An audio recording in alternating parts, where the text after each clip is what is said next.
फिर कह रहा हूँ, एक बड़े लेवल पर साजिश। नमस्कार, आप देख रहे हैं न्यूज हाट। मैं हूं आपके साथ इसमें सराफ।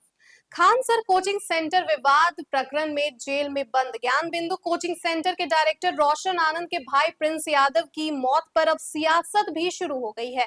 नेपाल के एक होटल में रोशन आनंद सर के छोटे भाई प्रिंस यादव की मौत हुई है। जानकारी के मुताबिक उनकी मौत ब्रेन हैमरेज से हुई है, लेकिन प्रिंस यादव की मौत को पूर्णिया के निर्दलीय सांसद और कांग्रेस नेता पप्पू यादव ने हत्या बताया है।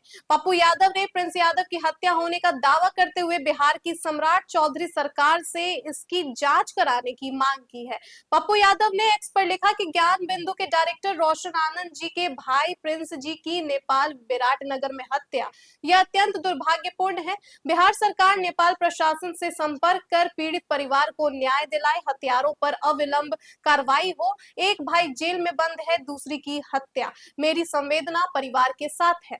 इधर प्रिंस की मौत की खबर मिलते ही आपको बता दें कि परिजन और शुभ चिंतक शोकाकुल परिवार से मिलने पहुंच रहे हैं। धमसेना गांव में शोक का माहौल है और लोग दिवंगत आत्मा की शांति के लिए प्रार्थना कर रहे हैं। परिवार ने निष्पक्ष जांच की मांग करते हुए कहा है कि मामले की सच्चाई सामने आनी चाहिए।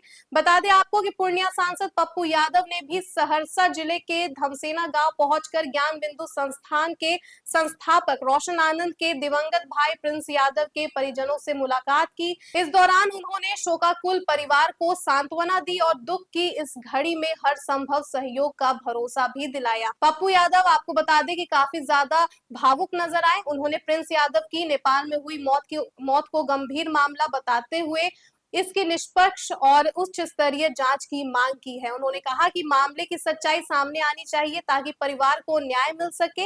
इस घटना को लेकर उन्होंने बिहार सरकार से भी आवश्यक कदम उठाने का आग्रह किया है। दिन भर हम लोग उसी में लगे थे कि जो हालात बने उसमें दोनों भाई कहा, मैंने तभी भी कहा था कि ऐसी कौन सी बड़ी घटना घट गई थी कि एक शिक्षक को जेल जाने की नौबत आ गई।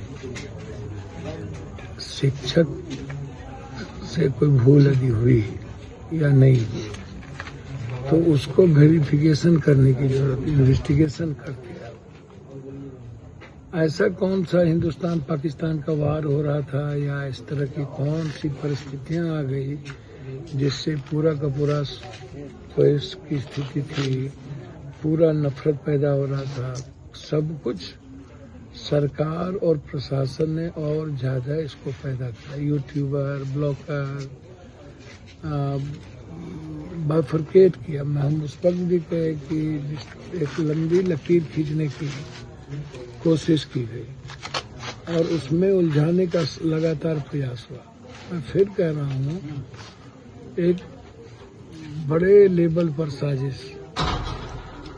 क्या कल 20, 30, 40% ही ऐसे कोचिंग हैं जो बेंगलोर अन्य जगहों पर लोग जाते थे, तो वह भी एक बहुत बड़ा कारण था कि जिसके कारण एक बड़ी साजिश हुई। कल क्या लगता है कि रोशन आनंद सर आएंगे, क्योंकि जिस तरीके से आपने कोशिश किया तो इनका पार्थिव शरीर जो है घर तक पहुंचा है। परिवार बहुत ही व्याकुल और मतलब अनएक्सपेक्टेड ऐसी घटना। मैं कई बार अभी भी मैंने कहा दरभंगा में, कभी कभी वक्त ना इंसान को बिल्कुल जीते जागते लाइफ को खत्म कर देता है।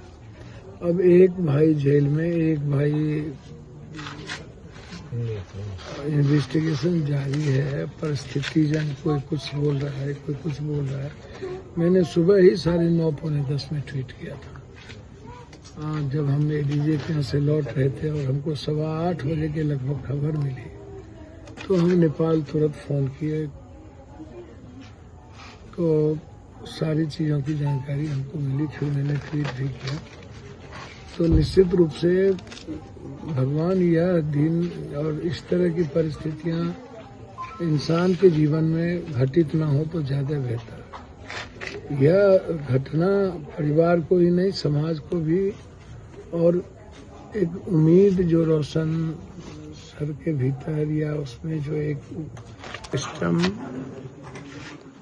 कितना इंसान को मजबूर कर देता है, किस तरीके से परिस्थिति पैदा करती है और फिर वो सिस्टम कैसे लोगों के जिंदगी को छीनता है, उसके रास्ते सच्चाई के बंद हो जाते हैं। ये जो सिस्टम है ये बहुत ज़्यादा डेमोक्रेसी के लिए भी खतरा बन चुका। ह्यूमन लाइफ के लिए तो सिस्टम है ही नहीं दूर दूर तक। अभी हम 6 मर्डर के बाद यहाँ हैं। मुजफ्फरपुर में 2 हत्या हुई, एक चौधरी की अवार्डेड था, राष्ट्रपति पुरस्कृत। सब कुछ का पता होते हुए उसके सिस्टम ने परसों भाइयों ने पैदा किया है। हर आदमी दोस्त भी दुश्मन भी इस तरह की घटना से लगभग सभी लोग आते। अब सोचिए ना, 7 बजे हम पटना से चले और हमें 1 घंटा पहले ही आना था, लेकिन लेट हो गया। मैं तो सिर्फ इतना ही कहूँगा, निश्चित रूप से न्यायालय को भी, अब हमें आज भी कहा हूँ कि न्यायालय हम गए तो न्यायालय से उम्मीद नहीं बनी, राष्ट्रपति से मिलने गए तो वो नहीं मिले, चुनाव आयोग ने हमें सुना नहीं, सिस्टम हमें सुनता नहीं है। तो अब रास्ता क्या है? कुछ भी रास्ता लोकतंत्र को बचाने के लिए नहीं बचता है।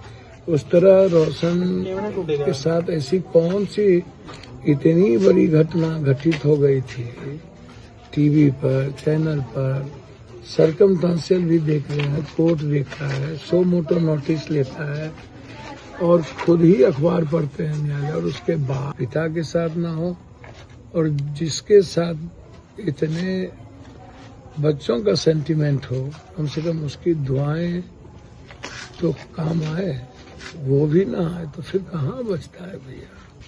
बहुत बुरी परिस्थिति है और मुझे लगता है कि कल रोशन निश्चित रूप से आएंगे और एक ही समाज में इस गांव का, परिवार का, माँ का, पिता का, अपने रिश्तेदारों का सहारा है रोशन, निश्चित रूप से कल। तो आपको बता दें कि धमसेना गांव में शोक का माहौल है और बड़ी संख्या में लोग परिवार से मिलकर संवेदनाएं व्यक्त कर रहे हैं। प्रिंस यादव की मौत के बाद राजनीतिक और सामाजिक हलकों में भी चर्चाएं तेज हो गई हैं और मामले की निष्पक्ष जांच की मांग लगातार उठ रही है। पप्पू यादव ने भी प्रिंस यादव के परिवार से मुलाकात किया है और उन्होंने कहा है कि हर संभव मदद उनके तरफ से की जाएगी और वह इस दुख की घड़ी में परिवार के साथ है। आगे क्या कुछ अपडेट्स रहते हैं वो हम आप तक पहुंचाएंगे। तो फिलहाल के लिए दीजिएगा इजाजत। आप देखते रहिए न्यूज़ हाट। धन्यवाद।